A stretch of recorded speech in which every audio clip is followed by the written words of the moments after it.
Welcome to the Famous Now podcast, where the stars discuss the shine.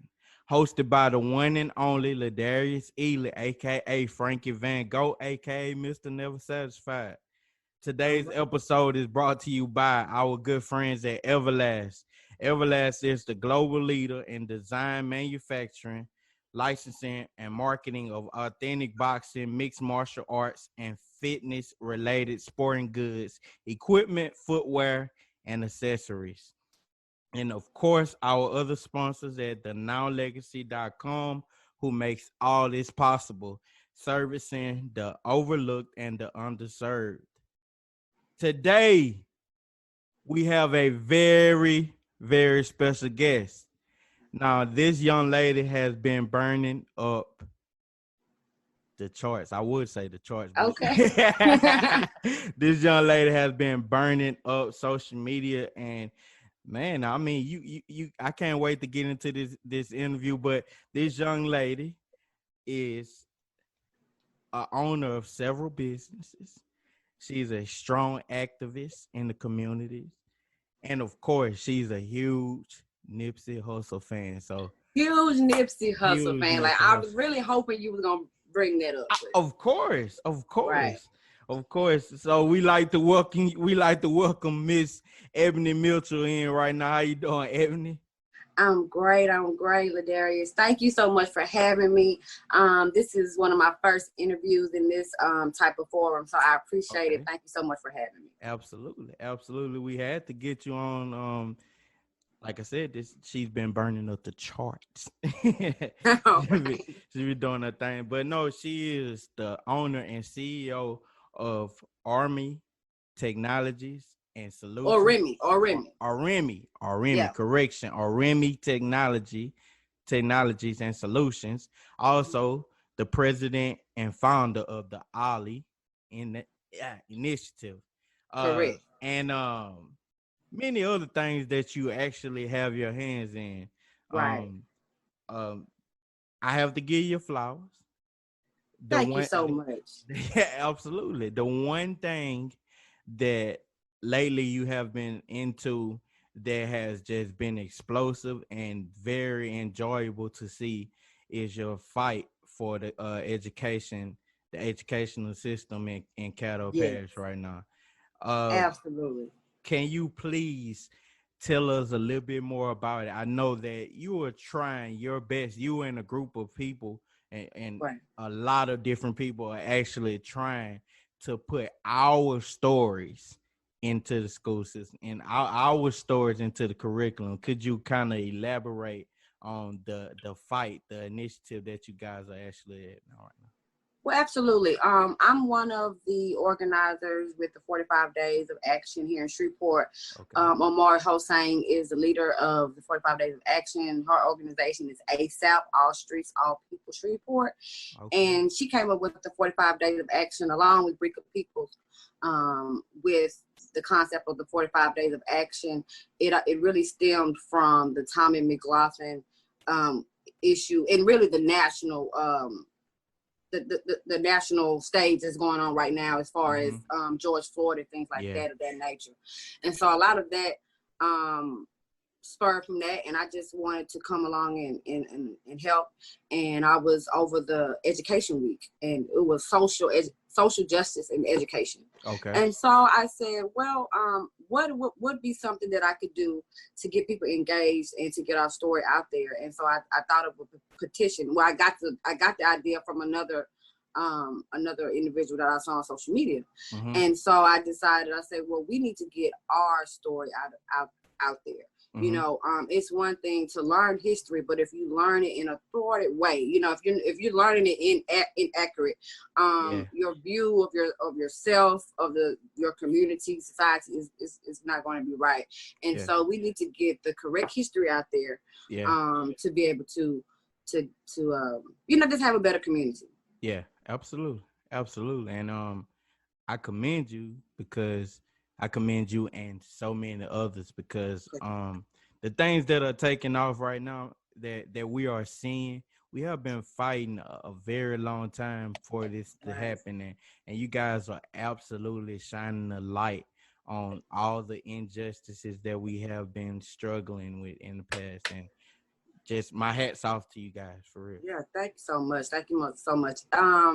In this climate, it's just really important for our voices to be heard. Absolutely. And for us to come together in this time, and to ensure that the goal is set. The goal is, that we accomplish what we set out to do.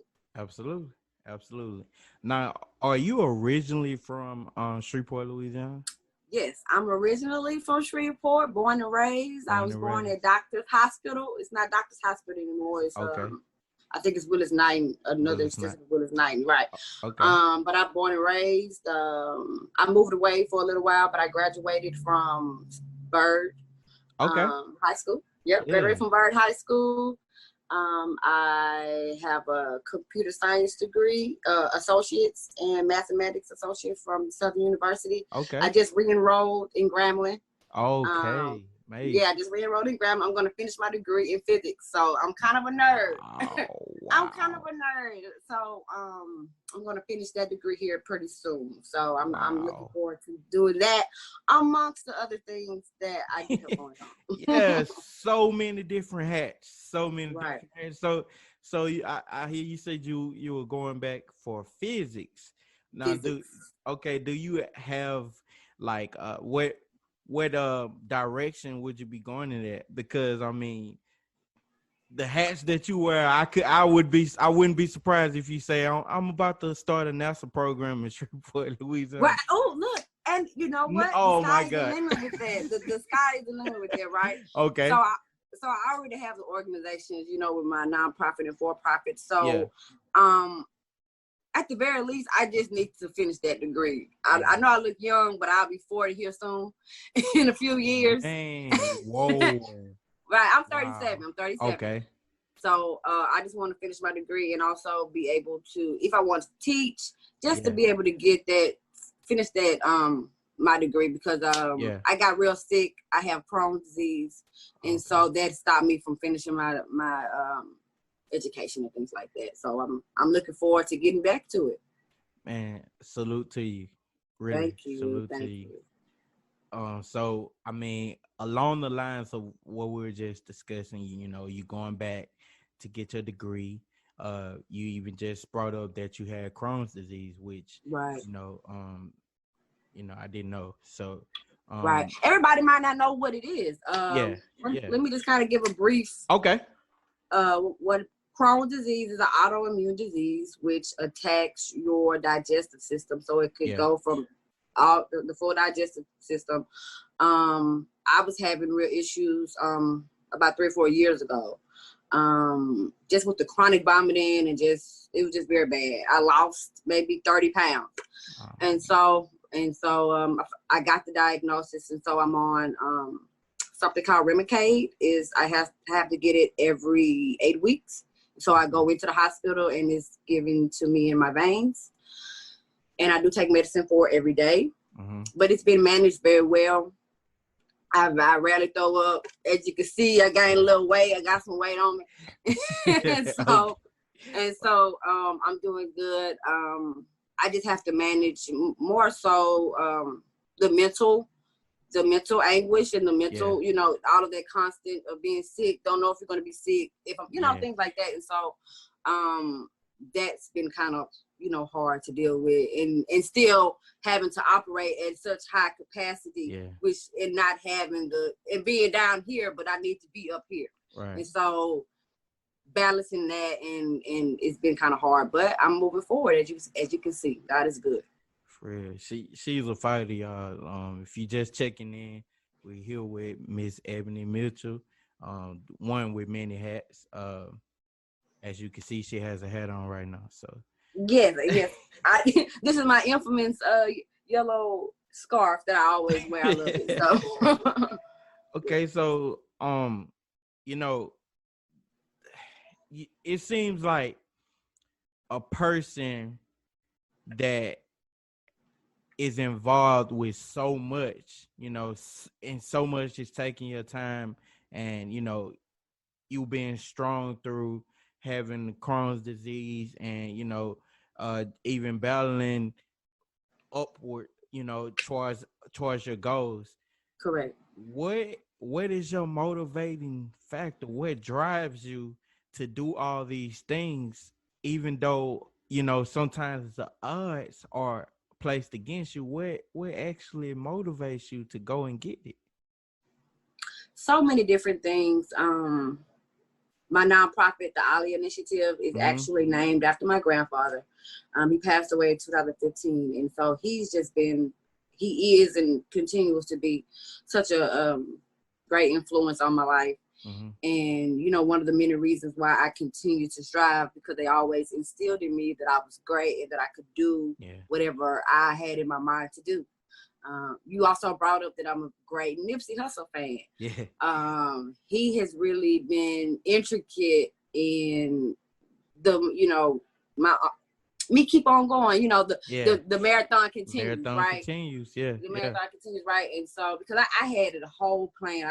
I don't know if you had a specific question for that, did you? So I don't. If you did, go ahead and elaborate. It's okay. We can talk a little bit about Nip. We talk. We can do that. I had planned to go to LA the year that he passed away.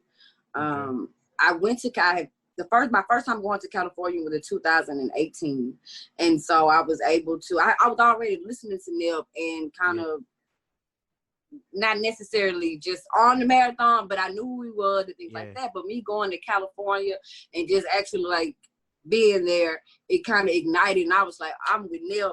I just started listening to all his music, all his documentaries, books that he read, things. He was just a phenomenal person, And so one of his songs, Don't Take Days Off, is one of the songs that I listen to every day, I know every day, and especially on the days going to my treatments. So I just can't take days off. So I just take that, his mentality, the marathon continues, that we just got to keep on going no matter what obstacle is in front of us. We have to keep going, and it's hard, and I don't want to portray, just like he said, I don't want to portray this ultimate poise like I had it all together. Like like he said, I felt every emotion with what I'm doing. I felt hurt. I felt that I can't do it. I felt that I'm not good enough. All of these things, like, who am I? How can I tell people to do this? And, I might do some things that are wrong or not correct, So, again, I don't want to act like I got it all together because I don't. But I do know that I do my best to not give up. And I just try to stay grounded in that and just keep on going. Absolutely. I mean, with all those factors and the way that you are pushing through it, again, we commend you, because you're a queen out here, getting it. Yes, indeed, King. So can you kind of talk a little bit about your experiences being an actual vessel of change in a city that's rapidly changing right before our very eyes? It's humbling. It's humbling to be a part of such, awesome activists and people that are doing such great things in the city, people that want to see change and are actually putting themselves on the front lines to actually ensure that change is taking place. A lot of things, well, not a lot, but we're all concerned about potential division. You know what I'm saying? I don't know if you've seen on social media, certain people have this ideology, and certain people, they think this type of way. And to that, I just say that it's at this time, I just think that it's very important that we come together. And that if we have differences between each other, it's a way that we need to address them, right? Absolutely. And just in as much as we can, show a united front. Absolutely. And be able to work with each other, and then being okay when we can't work together, but we can still get the mission complete. We be like, okay, we tried that, that didn't work, but I still love you. Yeah. You know what I'm saying? And it'd be okay. And it'd be okay. And it'd be okay. And it's not, well, the ego thing. You know what I'm saying? Yeah. Well, I started this. I did this first. But Yeah. we can't do any of this by ourselves. Yeah. No one. You know what I'm saying? We Yeah. can't. You know what I'm saying? So just for instance, if Amari tried to say, well, okay, Ebony, well, you could be me. You could be the leader of all this. I couldn't do it. Because I have health issues. You know what I'm saying? I can't be on the front end. But what Ebony can do is behind the scenes. And if you need any documents done, if you need to type this up, you need me to call, if you need me to do, things like that. So everybody have their role in the movement. And I just think that we just need to respect each other as such. And then move from a place of genuineness and just from a place of wanting to help each other and help the community. Absolutely. Great answer, by the way. You could definitely see that the things that you guys are doing is very much effective, and Shreveport is starting to appreciate it, Right. Absolutely. I'm so proud of Nikki, when he came down there and just did his thing. It came out, and so I'm so proud. I joined the Sleep Before the Rich Gun Club. I'm ready. I'm ready. So just be, shout out to him for bringing the movement national, right? And so all of the exposure is needed, to bring light to what's going on here, because it seems like in Shreveport, like we're like one of the last cities to keep up that Confederate monument. I'm pretty sure it's other places, but they are coming down. It just seems, excuse me, it's a stronghold where that is concerning, and people don't want to realize it, or I just necessarily didn't realize how racist and how entrenched white supremacy that we're just living in the midst of it all the time. So big up for that brother for coming out and representing. Absolutely. I definitely enjoyed seeing him talk on national TV. Right. My guy was drinking his juice and telling him what it is. So I definitely enjoyed seeing that. He said some great things, man. Okay, so Ebony. Yes. I told you we was gonna play a little game, right? Okay, yeah. What's this game about? So this game is called Show and Tell. Okay. I have only played this maybe one other time on this show. We have a few games that we shuffle through when we have guests, but this is one of my favorite. Why? Because you get a backstory. So what I am going to do is show you some pictures, random pictures. Okay. You are in every picture, but there's a story behind every picture, right? Okay. So I am going to show you these pictures. Okay. I am getting ready to show you the first one. And when I show you these pictures, please tell us the story behind these pictures, okay? Okay. All right, here we go. All right. Oh wow! Yes, I think I was in Washington D.C. Okay. No. Well, wait a minute. I think I was in New Orleans. Forgive me. Okay. I am part of the North Louisiana STEM Alliance, and we have national convenings every year. And I was representing the North Louisiana STEM Alliance. I do the I'm over the strategic planning committee, and so I was representing there, and I had on my this jacket, the National Society of Black Engineers. I have my jacket on right there, represent. So yeah, awesome. Okay, let's go. Next photo. I like this game. Oh, this was so great. This was my first time actually being on a panel. Okay. And this was for celebrating Women's Month National Women's Small Business Month. And Marissa Robertson, she was the host of that. Yes, this was a great experience. Awesome. Next picture, please, DJ. Tell us a little bit. All about right, that. Come on, yes. Oh goodness! Look, I was at this is why I was in Washington D.C. this time. Okay. and it was a game that we were playing for. We had to post a picture with the hat on and things like that, and see if we could win. And I think I actually did win. Oh man. Yes. And this picture, remember when I said I was about 20 pounds smaller on this pic? I was really sick. This was like in 2017. I was really sick. I had just got out of the hospital with pancreatitis. I was sick.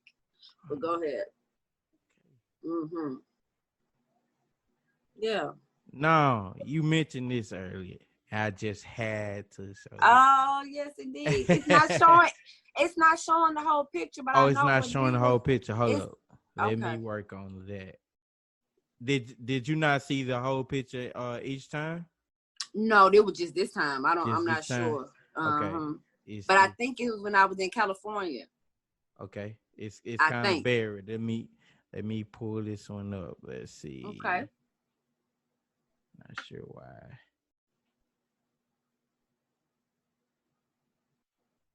Okay. Now can you see it? Oh, woo, yes. I wasn't in California. Yes, I was at the gun range. Indeed. And Mansfield, that is a AR-15. Okay. That was my second time shooting. And honey, I am ready for the revolution. Did you hear me? I don't advocate for violence of any sort. Yeah. But guess what? You're ready. I'm ready. Absolutely. Hey, you can see it right here. You definitely ready. Definitely looking ready. Okay. All right. So this one, I definitely want to know the story behind.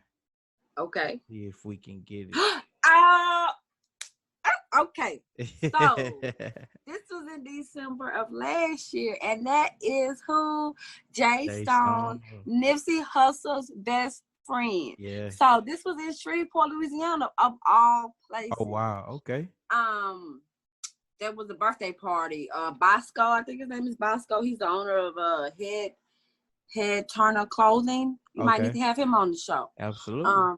It was his birthday, and he was the musical guest, and one of the musical guests, and he had already knew me. The crazy thing about it, I don't know if he followed me on Instagram, but I have like 9,000 followers on Instagram just from posting Nipsey. When Nipsey passed, I had about 1,500, and so now I have like I'm gaining to 10,000 just from posting Nipsey Hussle, and so they already knew me. One of his friends like, oh, that's the girl from Instagram, and so he's like, oh, I didn't know I was gonna meet you because he reposts my stuff sometimes. Yeah. When I on Instagram, he has reposted my post from Instagram, and so we met each other, and I even kicked it with him the next day and everything. We went out to eat.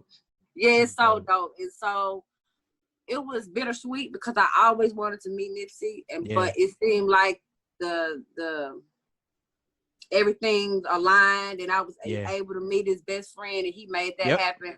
And so I just appreciate that, and that was really one of the best nights. Absolutely. Absolutely. Jay Stone, all money in. All money in, yes, no indeed. Money out. Absolutely. Yes, indeed. Great job on that. I like that guy. That was good. Absolutely. I really can't wait to play that with more people, man. It's pretty cool because it's always a story behind different photos, you know. Right. Oh man, so I have to know, and I know this is hard, but what's your favorite Nip song? I know you listen to one every day, but the favorite Nip. Or let's say, what's your favorite Nip album? How about that?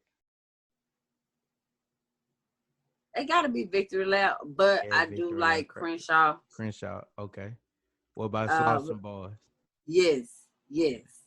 Cause to be honest, I didn't really start listening to Nip maybe like 2017, 2018. It wasn't too long before, my sister had put me up on it, but I was like, man, I don't want to hear about no new rapper. you know how we from the South, we think it's gonna be or whatever. And so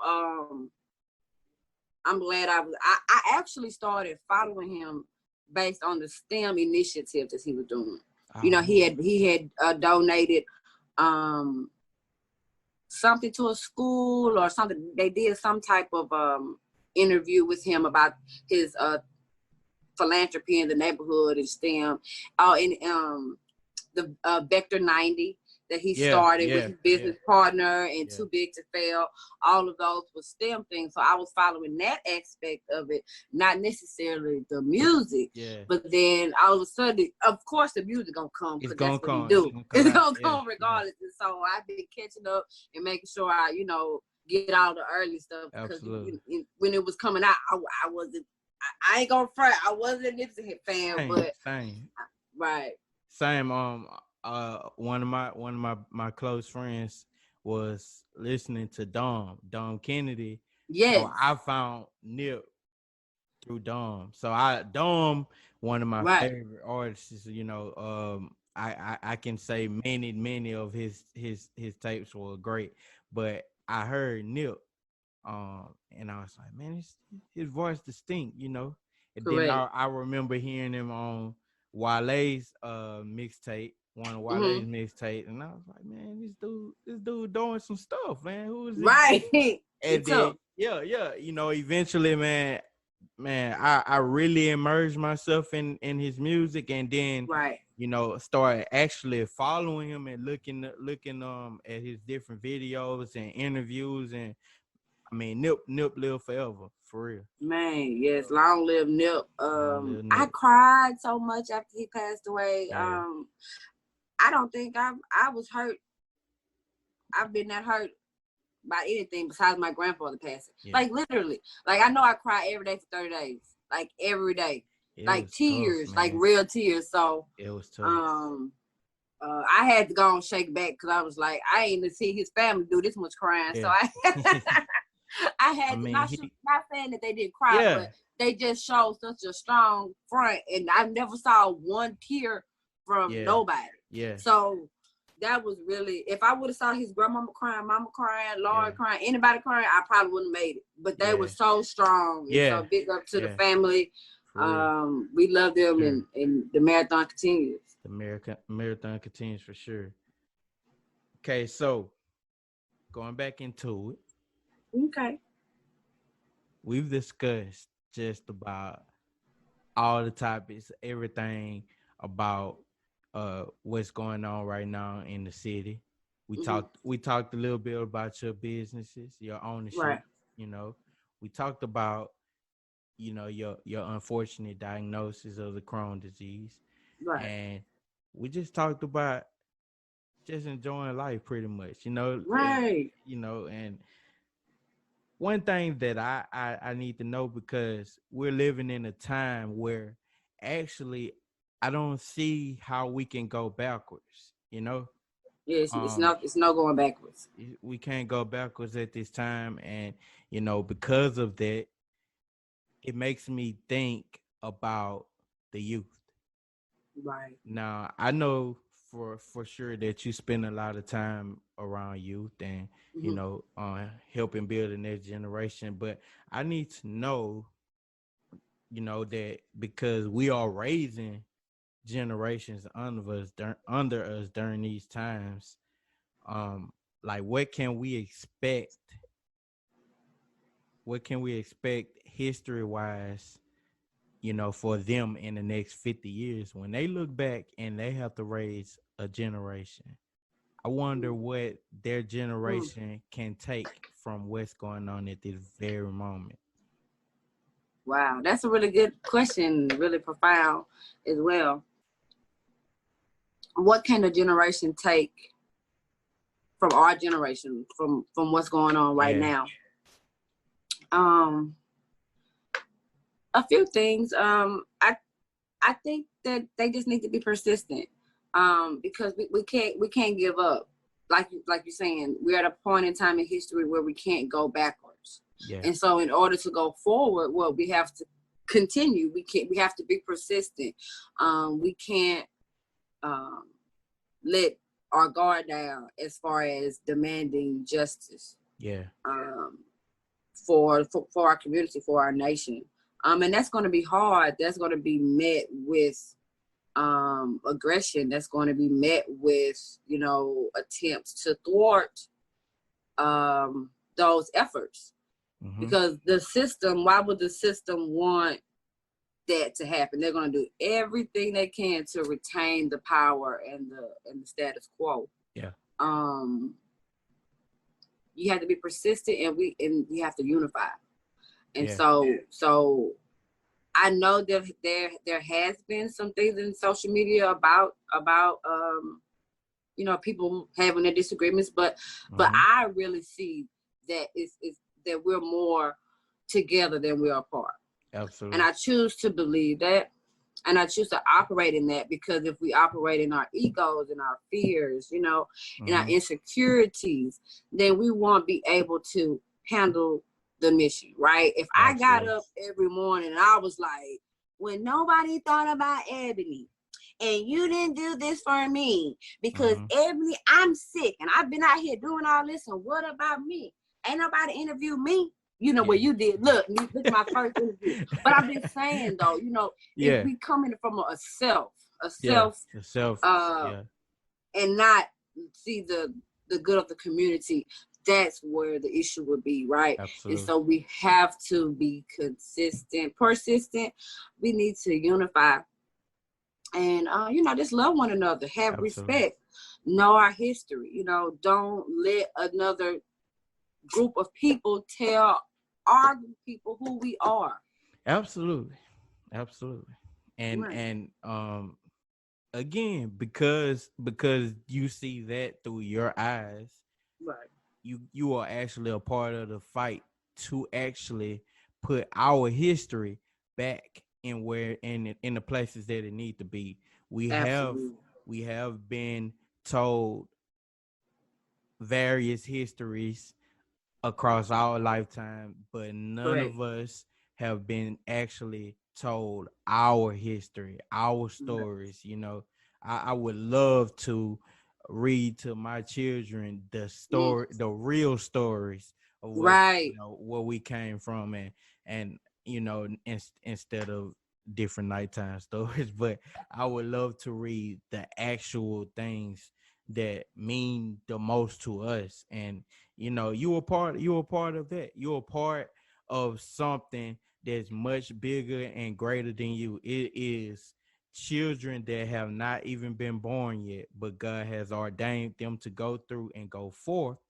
And you guys are actually stepping up to make sure that when they are in the school system, when they are in education, or even just around the communities, that they know who they are. Absolutely. I heard the activist say, depending on your knowledge of self, that will determine how high or how low your self-esteem is. You can't have high self-esteem if you don't have high race or your or culture of self-esteem. If you don't think Black people or the Black culture is nothing more than slaves, or you know what I'm saying? You can't feel good about yourself. So once we know that we did not come from slaves, they enslaved people, humans. We weren't born slaves. That narrative needs to change. There's so many other narratives, I know we can't talk about right now, but just the real correct history to be taught is so imperative, so important. Absolutely. You guys, we had the great awesome. the great Ebony Mitchell on, you guys. She's doing a lot of great things in the community, and just and she's just a part of the fight. She is very unselfish in the fight. She is actually being a willing vessel to step up and be a part of anybody doing in the great communities of Shreveport, Louisiana. So hats off to you. Thank you so much. Absolutely. Ebony, would you like to give a few shout outs before we pull out? Yes, I would like to give a shout out. Of course, I have to always bring up my grandfather, OLLIE Mitchell Jr. And to my grandmother. She's still alive. She's 90 years old. Wow. Leela Mitchell, she's 90. Of course, my mother, my father, sisters and brothers, 45 Days of Action, the OLLIE Initiative, of course, OreMi Technologies, Black Star Action Network International. I'm the vice president of that. Wow. The home is they are in Sierra Leone, and so I always got to shout them out as well. It's so much. Also, political election is so important. I'm with the campaign, Doc Montgomery for Senate. He's running for Senate of Louisiana. Yeah. Right. Yes. And so maybe we need to have him on the show as well. Definitely. I'm on the management team, so follow him, Okay. Doc Montgomery for 2020 on Instagram, and Doc Montgomery for 2020.com. Absolutely. You guys, we like to thank you for another great episode of Famous Now. This has been a really, really, really great one. It really has. Thank you. And I want to just give a shout out to you for, uplifting the community, uplifting me. We all need that. Your words were great. And I really appreciate you having me on today. Absolutely. We thank you, Miss Ebony Mitchell, for joining us. We look forward to seeing you again. We know that you're gonna continue the fight that you are doing, and we're super proud of the work that you are doing in the community. So, before we sign out, we have to say, arrest the officers that killed Breonna Taylor. This absolutely, yes. All right.